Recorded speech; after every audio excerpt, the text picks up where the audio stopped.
On 6th of February 2023, two major earthquakes struck southeastern Türkiye, measuring 7.8 and 7.6 in magnitude.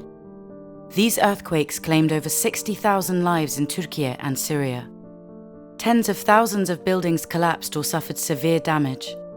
The economic losses exceeded $100 billion. Immediately following the earthquakes, Fugro conducted a field study along the multiple surface ruptures and granted a crewed airborne Lidar campaign to the Turkish government, covering over 1,800 kilometers squared.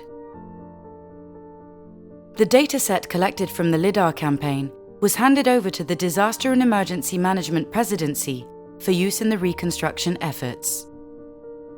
Evet, 6 Şubat depremleri biliyorsunuz ülkemizin son yüzyılda yaşadığı en büyük doğal afetlerden birisi olarak kayıtlara geçti. Tabii bu süreç sonrasında özellikle dünyanın her yerinden ve ülkemizin bütün noktalarından çok ciddi şekilde deprem bölgesine yardımlar yağdı. Tabii bir yandan da özellikle bu depremin sonrasında çok yoğun şekilde bilimsel çalışmalar da bölgede sürdürüldü ve bu anlamda da koordinasyon AFAD tarafından yapıldı.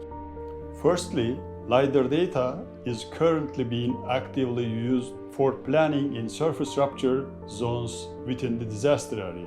Subsequently, the uninterpreted Lidar data will be made available for use by the entire scientific community through Fugro and AFAD portals. Fugro'nun yaptığı bu lidar taramaları şu anda bizim için çok değerli ve bu çalışmaları tabii biz risk azaltma faaliyetlerine kullanacağız. Bu anlamda da Fugro'ya sonsuz teşekkürlerimizi iletiyoruz.